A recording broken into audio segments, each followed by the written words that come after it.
Hi, this is Mr. Moberg, and I'm going to be answering the essential question, what are properties of air? Now, this question that we're going to answer is actually one of the most basic questions for weather, but it's one of the most important because understanding air pressure is the key to understanding weather. In this screencast, I'm going to answer and review the questions, how does mass, volume, and density affect air pressure? What is air pressure? How is air pressure measured? And how does temperature and elevation affect air pressure? So before we get started, I want to make a connection for you between an experience you probably had. When you go up in elevation, whether you're driving up a mountain or flying up or down in an airplane, you've probably noticed your ears popping. That's actually a direct connection to air pressure and the amount of air around your head pushing down on you. Your ears are adjusting to match that pressure. Let's go over some properties of air. First things first, air is invisible. You see here in this GIF, all of these air particles are moving and they're around you, but you can't see them. Another piece of evidence that air is matter is that it has mass and volume. When you blow up a balloon, the balloon actually has more mass, so it weighs more, and you can see clearly in this image that it takes up more space.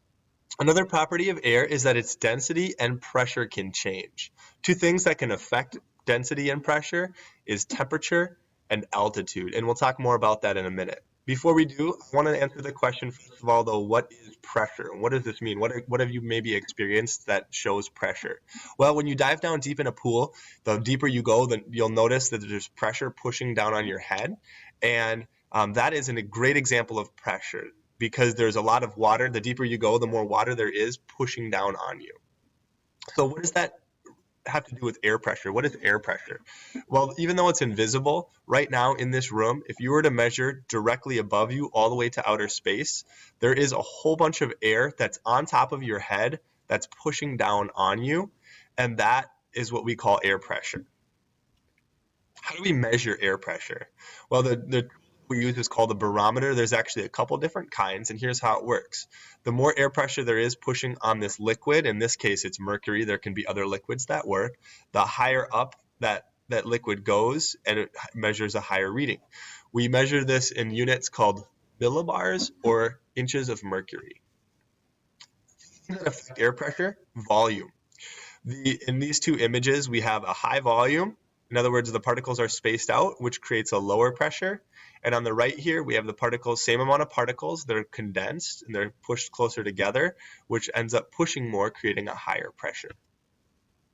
Temperature is one of the biggest causes of air pressure changing.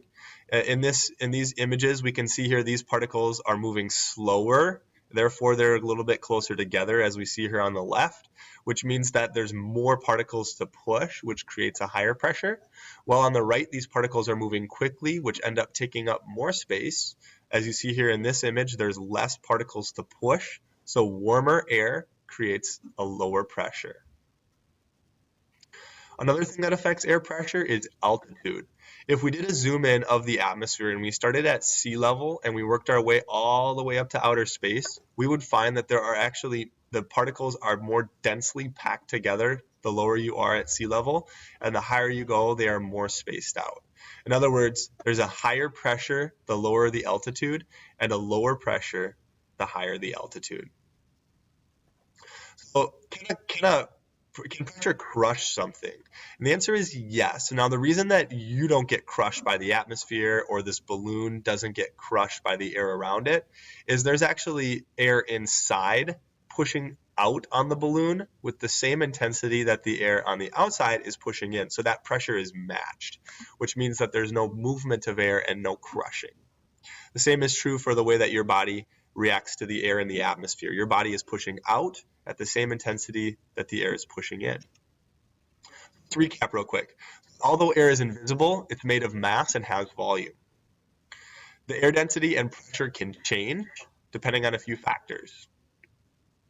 Air pressure is the force of the atmosphere pushing on something. Temperature directly affects air pressure. Higher temperature equals lower pressure. Elevation or altitude also affects air pressure. The higher you go, the lower the pressure. What we're going to start to learn more about here is how this air pressure affects weather and how it causes wind to move. All right, thanks for watching.